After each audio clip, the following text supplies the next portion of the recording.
Welcome to the J. Scott Outdoors podcast. Today we have Trevor Hunt of PineCreek Outfitters on the line. Trevor, how you doing? Good, Jay. Yeah, it's going to be fun having you on. I got to meet you in person up at the Salt Lake City Western Hunting Expo, and it was good to kind of put a name to a face, and we scheduled this podcast, so I'm excited about talking to you about Utah and Nevada. Thanks. It was good to meet you. I'm excited as well. Yeah. Trevor, for those of the listeners out there that maybe don't know a lot about you, one thing that I was pleasantly surprised to find out is Clay Bundy of Clay Bundy Outfitters, who's been on this podcast and gotten a lot of great feedback from the podcast that I've done with Clay. You're actually married to Clay's daughter, and so that makes Clay your father-in-law. Yes, correct. So how long have you been traipsing around with your father-in-law? I assume a bunch out on the Arizona Strip and looking at big deer. Yeah, yep. I've been a little over 14 years traipsing along with him. He's quite the guy. You know, what's so fun about having him on the podcast, you know, he's got so much knowledge of the Arizona Strip, and it's fun to kind of pick his brain and kind of dive in, but the passion for mule deer that he has is amazing, and you've got to see that firsthand. Have you been able to be on a lot of those big deer harvests that he's been able to take up there on the Strip? I have. I've been pretty fortunate to be on most of the big deer that he's been able to get out there, and I've learned so much from him that's part of the reason I'm successful in doing what I'm doing in Utah and Nevada is everything I've learned from him over the years. It's been fun to tag along with him, and together we make a pretty good team. That's awesome. Trevor, why don't you tell the listeners and myself a little bit about PineCreek Outfitters, how it started, and kind of your area of focus. Okay. So when I married his daughter, of course, I'm going to start tagging along with him, and I started guiding for Clay back in, I think, 2007, and was guiding out on the Arizona Strip with him and having a lot of fun, and I kind of wanted to branch out and do more of it, and so living where I live, I'm close to a lot of these other good areas as well, and so I decided to take on Utah and Nevada, and now I'm so busy up there that that's primarily where I focus on, and I don't get out to the Strip as much as I used to. We do most of our hunts in Nevada, deer, a few elk. We've done some sheep and antelope, but we basically focus on mule deer. And then in Utah, we do the same. We do mule deer, elk, and antelope in Utah. So where do you actually live? And then a follow-up to that is, you know, how far from a lot of the prime units that you hunt in Nevada, you know, what kind of investment do you have as far as time to get over to check out those great units in Nevada? So I live in Enterprise, Utah. It's about 40 miles north of St. George and about 45 miles west of Cedar City. And so from Area 24 in Nevada, I'm about 20 miles to the border. And then in Unit 231 in Nevada, it takes me about 30 minutes to get to the southeastern corner of that unit. So pretty much within an hour, I can be into the center of those two units, which are some of the best in the state. And then some of the units to the west of there, you know, I'm not much farther to get there. So really within 2 hours, I can be on the Strip. I can be pretty much anywhere in these eastern Nevada units or in the southwestern units of Utah. So I'm pretty lucky where I live. Yeah, for sure. I want to talk about Utah and Nevada both. But, you know, before we get into Nevada, obviously The draw for Utah is coming up. I believe the deadline is March the 7th.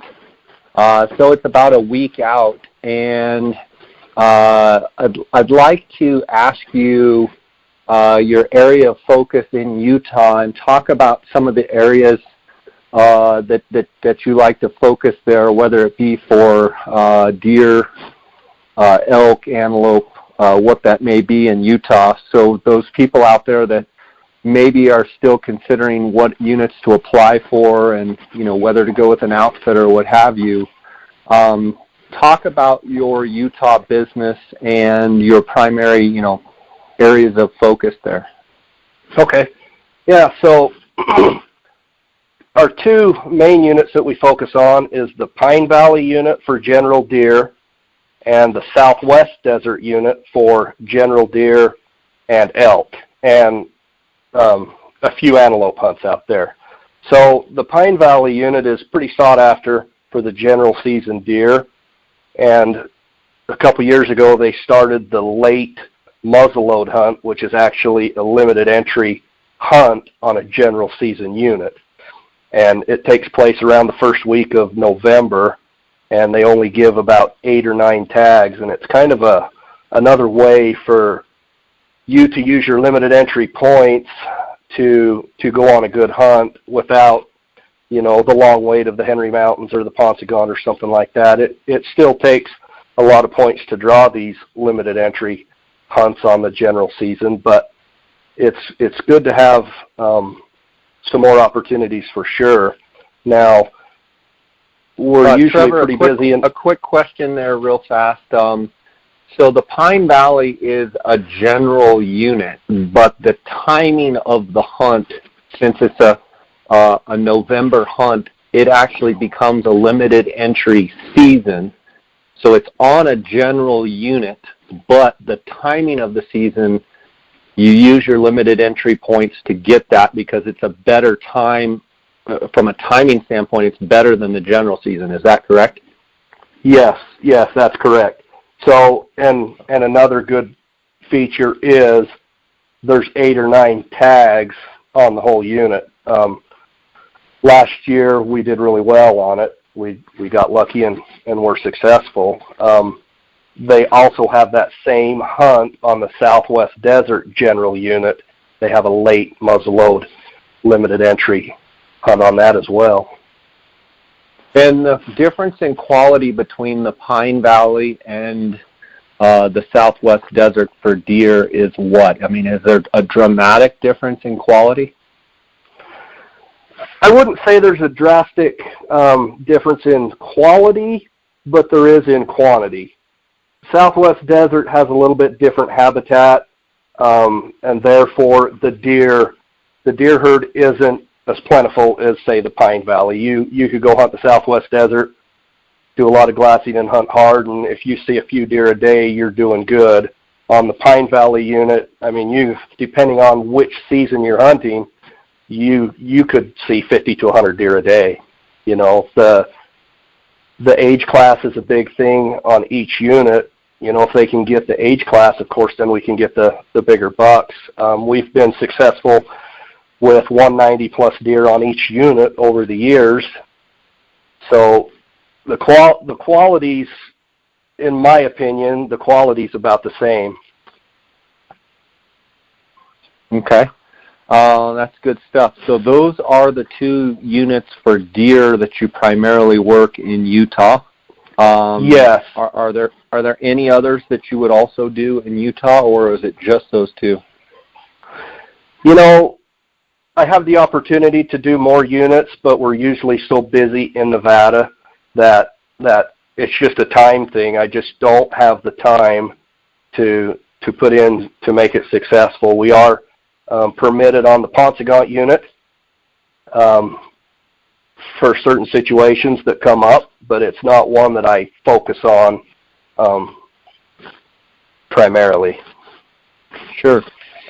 So talk to me about the elk units in Utah. I heard you mention the Southwest Desert. Talk about the Utah elk units that you like to hunt in. Yeah, so So we do the Southwest Desert, and the reason we do is just because of, that's where I've grown up, and that's where I've spent all of my time. It used to be a really good unit, and it's not as good as it used to be. But we still have clients that are interested in the hunt. I tell everybody it's a 340 to 350 class bull unit with the possibility of something bigger. For sure. We've been a part of a lot of elk out there. There's usually been a 390 bull killed about every year somewhere on the unit. So it still can produce some big bulls, but it's gone downhill a little bit. But for the guy that, maybe wants to come and kill a 350 bull, a little easier to draw than maybe some of these other units that are a lot more popular. It's still a good fun hunt. There's a lot of rut activity. It's easier country. It's not high country by any means. It's more high desert country. And it's a really fun hunt, but it's probably not one of the best in the state, for sure. Yeah, I mean, that's relative, though, because Utah has pretty darn good elk hunting. Talk a little bit about the timing of the seasons on the Southwest Desert with the archery hunt, starting in mid-August, and I believe it goes to like the 13th or something like that in September. And talk about the different elk seasons and maybe the pros and cons of each, and then, maybe once you get to it, which season you like the best out there. Okay, so the archery season generally will start the middle of August and go till the middle of September. The dates fluctuate because it'll start on a Saturday and end on a Friday. So usually it's pretty hot out there during that time, and which is a good thing, because if you've got a bull picked out and you've got him coming to water or something like that, generally you can sit water or something and try to get on that bull that you've scouted all summer. And as August goes on, of course, they start wandering around and looking for cows and stuff. And then later in that hunt, depending on the year, you can actually catch a little bit of rut activity once you start getting into that last week of the archery hunt. And then as soon as that archery hunt ends, the early rifle hunt starts. And it's mid-September for 9-10 days. And that can be really fun. I mean, you've got a rifle in your hands and you're hunting bulls that are rutting. Generally, you can hear a lot of bugle activity and even call some of them in. So that's one of my favorite hunts out there for elk, just because you have a rifle and you're hunting in the rut. Now, as soon as that hunt ends, a few days later, the muzzleload hunt starts, and it's about the third week of September, and it goes for another 9 or 10 days. These hunts all go back to back to back out there. And I like the muzzleload hunt probably the best because it seems like they're a little heavier into the rut. It's a little bit later in September. The nights are cooling off a little bit better, and you can generally really get into some heavy rut activity. Utah's rules now with muzzleloaders, there's not many restrictions there, so you still have a 200-300 yard capacity with a muzzleloader, and that makes it fun too. So the rifle hunt and the muzzleload hunt are some of the better elk hunts out there for sure. And then they have a late season hunt that's in November. It's usually around the first week in November, first week and a half, something like that in November. And it can be a good hunt as well. However, you have the chance of hunting some broken up bulls. They've already gone through the rut. They could be broken, pretty tired and haggard. You're hunting them a little bit different because they're bachelored back up and they've moved back into the thick, nasty high country. And so it can be a little tougher to find a good bull, but it's not impossible. We've hunted that hunt as well and had success on it. And it just goes back to more of old school hunting that we all like, as far as glassing the bulls and spotting and stalking and stuff like that, rather than just finding the group of cows and chasing the rutting bulls. So it's probably my second favorite hunt because it's cooler. You generally still see a lot of bulls, and you can just chase them around and have fun. For sure. So is the Southwest Desert primarily the only unit in Utah that you focus on for elk? Yes, primarily.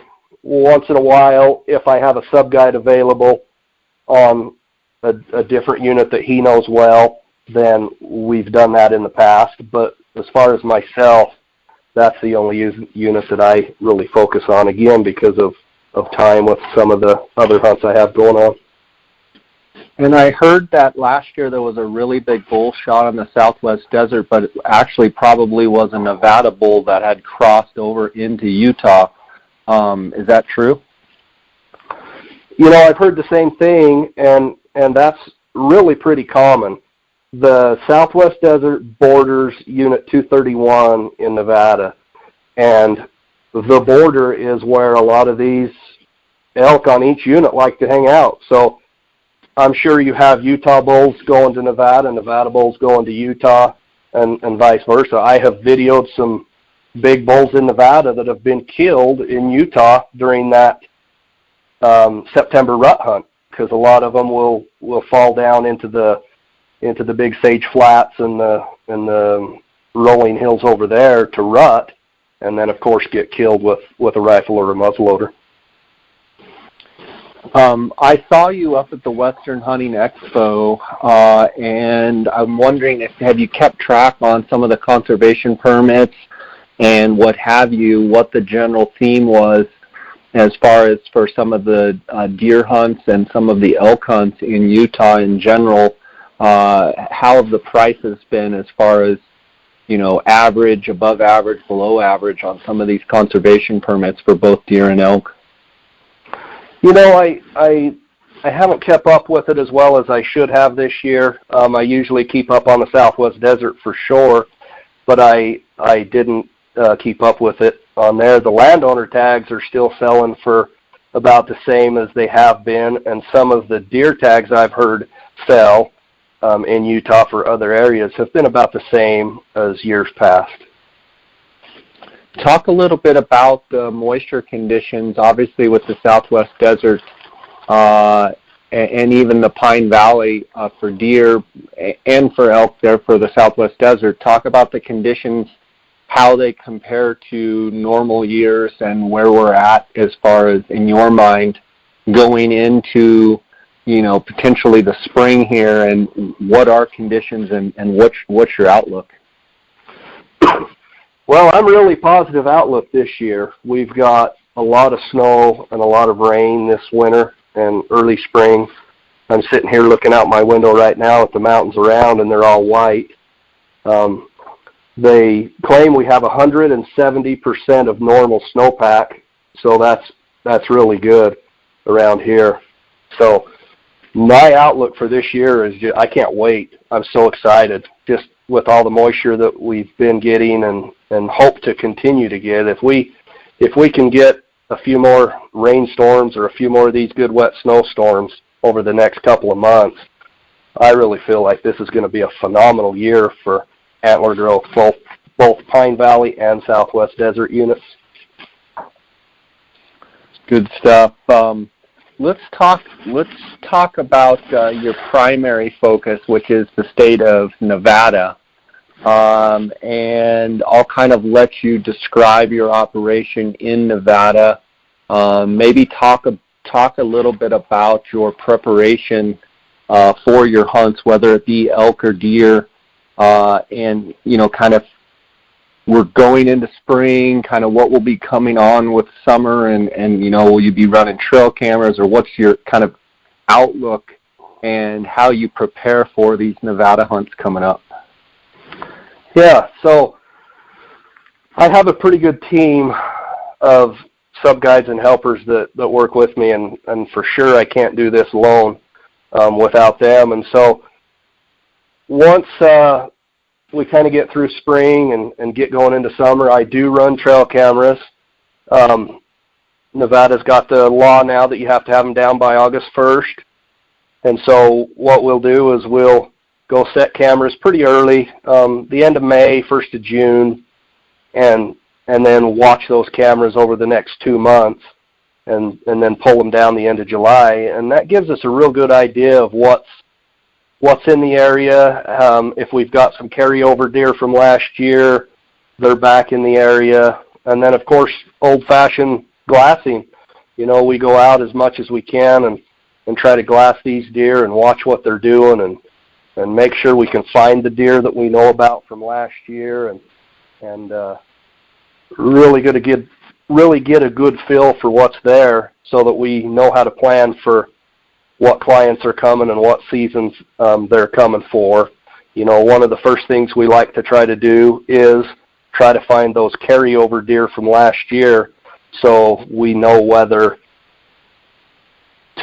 that we need to go look for new deer or whether we, know those deer back and see if they're bigger or if they're not or what's going on like that.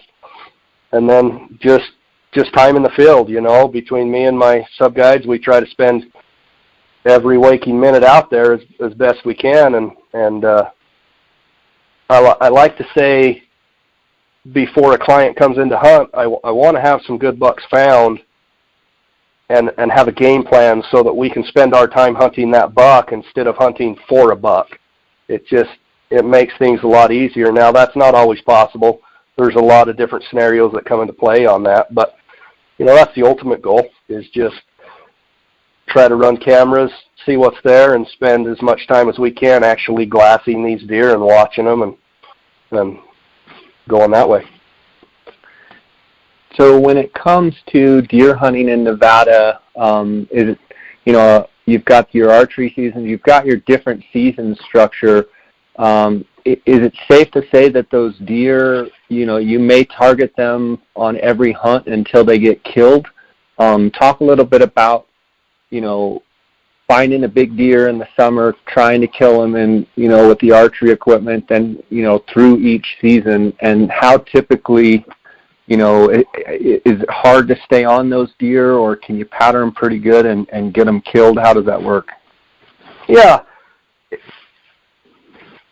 We usually can do pretty good staying on the deer through the summer for sure, and even through the archery season.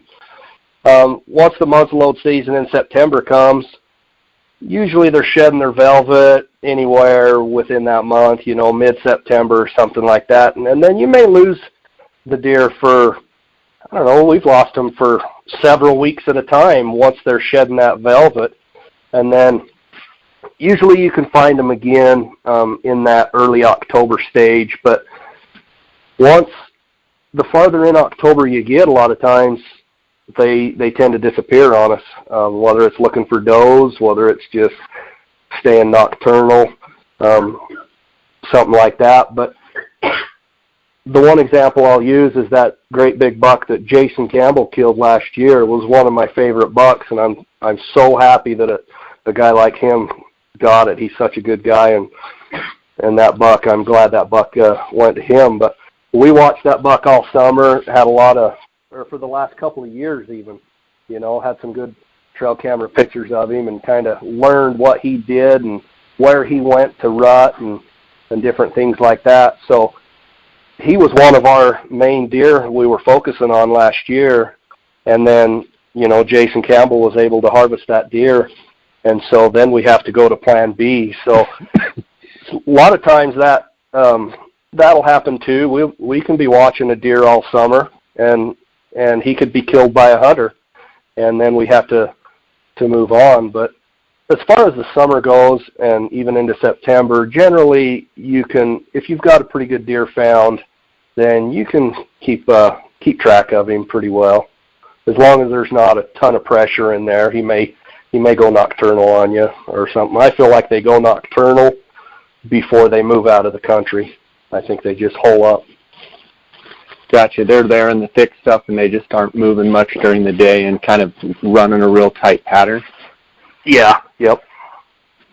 Talk a little bit about the Nevada mule deer guided draw. I did a podcast a month ago with Greg Krogh, and I know he guides.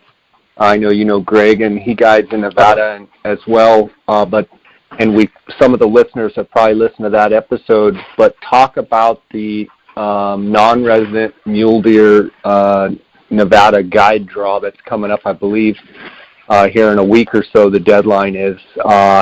And if you have availabilities, if you have people that, want to apply for Nevada, talk a little bit about that program.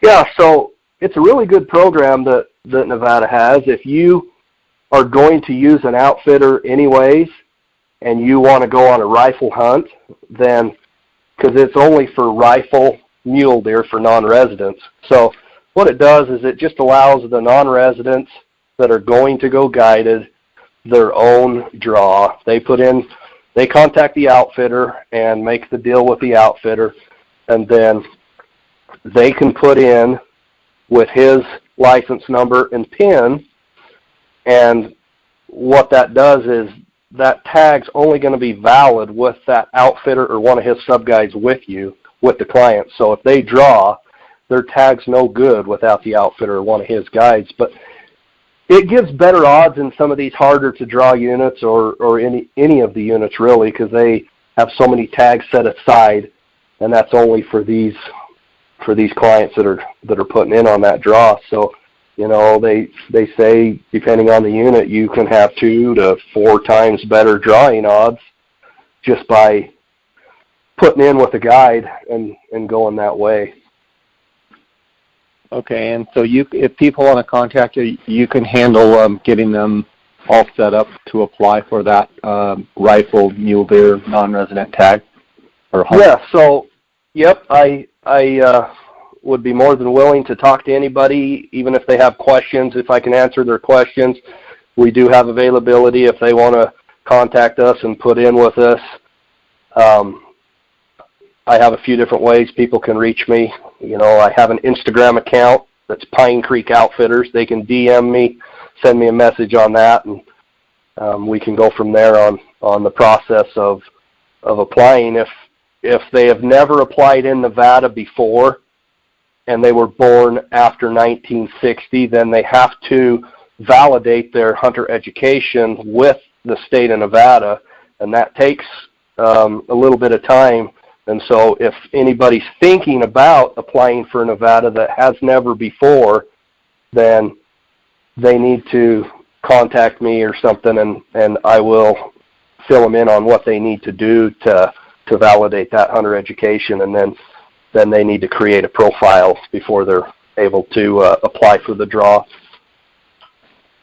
Talk about Nevada. I believe you've been involved with some of the governor's tags, and then I believe there's also some landowner tags. Talk about some of your opportunities that you've been a part of and some of the big deer that you've been able to harvest with clients there in Nevada. Yeah, so I haven't been involved with many of the governor tag situations. I helped last year on one down here in southern Nevada with a good friend. And then landowner tags, I've usually been able to do quite a few clients a year on landowner tags, and that's a really good opportunity for some of these guys if they're able to pick up these tags.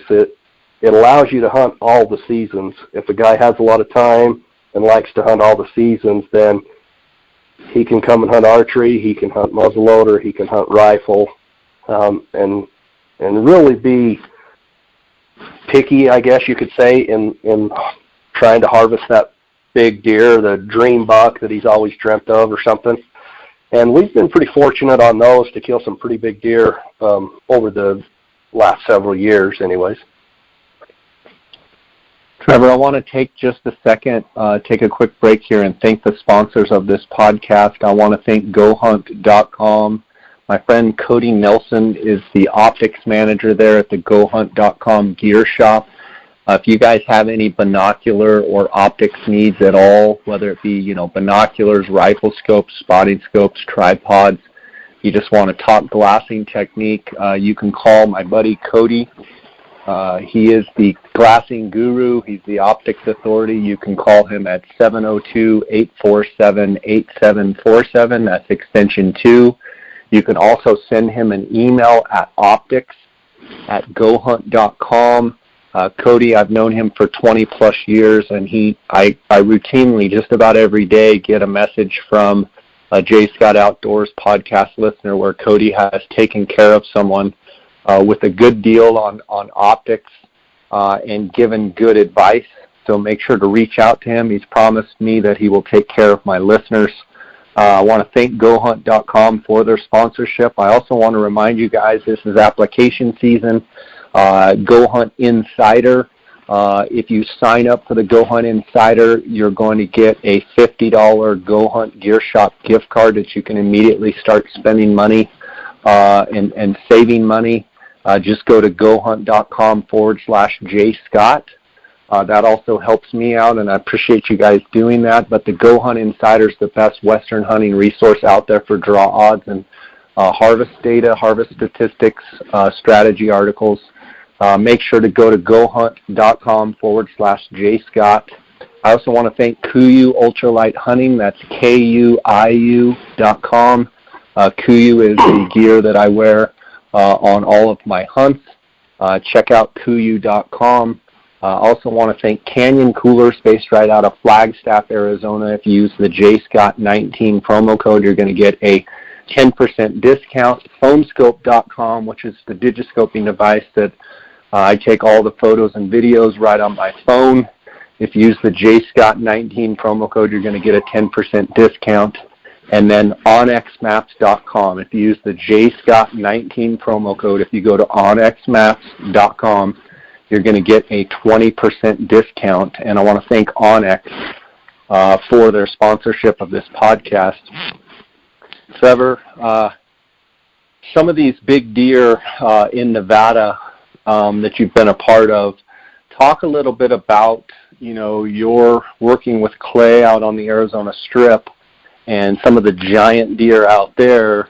Talk about some of the similarities and some of the differences that you see in some of these units you hunt in Nevada compared to some of the things you see out on the Arizona Strip, whether it be, deer's behavior, antler characteristics, mass from rack to rack. Talk about the differences and the similarities between those deer. Yeah, one thing the Strip has and is known for sure is mass. They have mass like none other. That's probably one of the bigger differences is over in Nevada we have a lot of wide deer, a lot of big deer, and there are some deer with mass, but I generally would say that that's one of the differences for sure. Over the years, Clay's taught me a lot. I mean, pretty much everything on how to hunt these big deer. Now, I grew up hunting and learned the love of hunting from my dad growing up, but as far as being able to find and harvest some of these big deer, I owe it to Clay and his teaching me. But one thing that has helped me in Nevada is learning to hunt the Strip. It's vast country. It's hard country. It's few deer. You really have to put your optics to work and mentally prepare yourself to go out and look for those giant deer. They're not everywhere. I don't care if you're on the Strip or if you're in Nevada. There's not giant deer around every bush. And so that's one of the similarities I would say between the Strip and Nevada is some of these, I'll use Area 24, Unit 242 in Area 24, for example, in Nevada. It's thick country, reminds me of the Strip. There's big deer there, but there's few deer there. And so you have to mentally prepare yourself to hunt that unit and put your optics to work and know how to use them, know how to glass, where to glass, what scenarios to do like that. And that's one thing that I've learned hunting with Clay on the Strip that has really helped me be successful in Nevada. Another difference is some of these units in Nevada, a little farther north, are pretty high country. You can get pretty high up in the mountains, and those deer behavior is a lot different than, say, the deer behavior out on the strip. That a lot of times out on the strip, we'll watch a deer grow, watch him in velvet, watch him grow, watch him rut, and pick up his sheds all within the same area, general area. And some of these Nevada units and Utah units, it's a lot different. Some are 40 or 50 miles away from where they rut or shed their antlers. And so learning those differences has helped me, and deer's behavior in Nevada, and especially that high country. I would say that some of the lower, thick desert country, the deer behavior's a lot like the strip. They're not out very long. You know, it's hot, it's dry usually. They're out. If you're lucky, in the summertime, you know, you've got a few minutes in the morning and a few minutes in the evening that you're glassing these deer, and that's a lot like glassing deer on the Arizona Strip for sure. Would you say that your time in Nevada is primarily devoted to mule deer, or do you also spend time with elk out in Nevada? Yes, my time's mostly spent with mule deer. We do elk. We've guided elk hunters in Nevada. Probably 80% of my time or more is mule deer. That's my favorite thing to hunt. I love them. To me, there's nothing better than a great big buck. But I mean, we enjoy elk too. Like I've said before, you know, I've got a couple of sub guides that are crazy for elk, and so that helps on that scenario too. But that's probably what I'd say is we spend most of our time on mule deer. However, we still do elk hunts. Talk about with the moisture conditions this year, specifically talking about the deer, and comparing it to last year, where last year was a pretty rough year. But I hear Nevada actually wasn't as bad as maybe some of the southwestern states. But talk about the difference maybe from what, you know, these animals will be coming into spring. I feel like they went into winter with good fall moisture. Talk about, you know, just as far as your thoughts right now on, you know, antler capacity. Do you think it's going to be as good as it can possibly be? Yes, I do. Even if it's not as good as it possibly could be, I think it's going to be great. Last year was a horrible year for us. I mean, in Nevada, it was pretty rough. You know, I watched that buck Jason Campbell killed go from huge down. I mean, he was huge when he killed him at 204 inches, but the year before he was, you know, significantly bigger. And then, so this year, I'm excited. You know, I think that there's a lot of deer that are finally getting up to that prime age that this moisture, they could just blow up. And I've seen it on the strip with a dry year to a wet year. I've seen deer just literally put on 50 inches, you know, and I feel like this year in Nevada could be that way. Like I say, right here in southwestern corner of Utah, we're way above our percentage of snowfall. In Nevada, across the way there, they're the same. I think we're going to go into spring with all the ponds full, all the guzzlers full. There's going to be good feed. And one thing we have in Nevada is winter country. We have low desert winter country that these deer migrate to in the winter.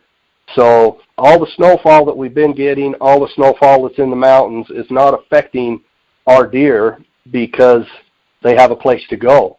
They're not stuck in 40 or 50 inches of snow like some of these other states. So that's a real good benefit that we have is there's plenty of winter country for these deer that they can go to, survive the nasty winters, and then in the spring they can go up, to their summer country, and it's going to be lush, it's going to be wet, it's going to be, in my opinion, probably one of the best years that's been for a while. Talk about your deer in Nevada as far as you talk about them migrating on up to the summer country. With a moisture year like this, do you think that their transition up there will be a little slower in that they know that it's still deep and what have you? Or do you think they're, as soon as they start to move up there, they just go straight on up and, or do you think it's going to be a little bit delayed this year? I think it's going to still be about average, because what they're doing, is they're going from 3,000 foot elevation down in the Joshua Tree Desert up to 6,000 foot elevation in the high desert. And so it's, with the exception of those northern units that they're going to go up to 8,000 or 9,000 feet up in the wilderness, but I think it's going to be the same as what it generally is. Right now we still have a lot of snow up high, but as far as down around the elevation of where we hunt and where those deer summer, a lot of the snow's melting now and not very deep, and I expect to see them back up in the summer country about the same time as usual. I want to take just a second and talk a little bit about, I believe you own a trucking company, and I've got some questions about that. You obviously have an outfitting business, and that's your passion and your love, but talk about, so to speak, your day job in your trucking company that you have. My wife loves that question when people ask what I do in the off season. Yeah, I own a small trucking company, basically just one truck. I drive it myself, doing various different things, but I also I tell everybody I do anything that's out there to get through the summertime. I do a lot of concrete work. I do a lot of construction, like house building type work. My dad's a general contractor. I've grown up around that business and help him at times, and then do some of my own stuff. And I have a really good friend that owns an excavation company, busier than heck right now. So I have plenty of stuff to do in the off season, and I hate doing all of it. All I want to do is get back out hunting. But years ago I owned a trucking company, and then I kind of got out of it and have been guiding a lot. But I still have to have a day job to support my family. I'd love to be able to just guide and hunt, and that's what I do. But so I haul cattle. I haul hay on flatbed trailers, cattle trailers. We have water tankers. I just have a variety of stuff to do with my trucking business that keeps me as busy as I want to be, and a variety of things, so that I usually can find work wherever. I don't go out on the road and stay gone for long periods of time. I'm more of just a local. I'll go overnight when I need to and stuff like that. But yeah, so between the trucking and the construction work, and one of my other good friends owns some businesses, and I mean, he's calling me all the time. So I do a variety of things to get by in the wintertime and the springtime, and all it is just to get back to that July when I can head back to the hills. Just to fuel the addiction? Yeah. I have to work in the winter just to be able to afford to guide hunters is what it comes down to. That's good stuff, man. That's awesome. So Nevada, we've got the rifle, non-resident guided mule deer draw. We've talked about that. But then Nevada is also going to open up here kind of mid-March, and I think the deadline will be in kind of mid-April. If there's listeners out there that are interested in some of the Nevada hunts, mule deer, elk, what about sheep? Do you guys do any sheep in Nevada at all? We have done.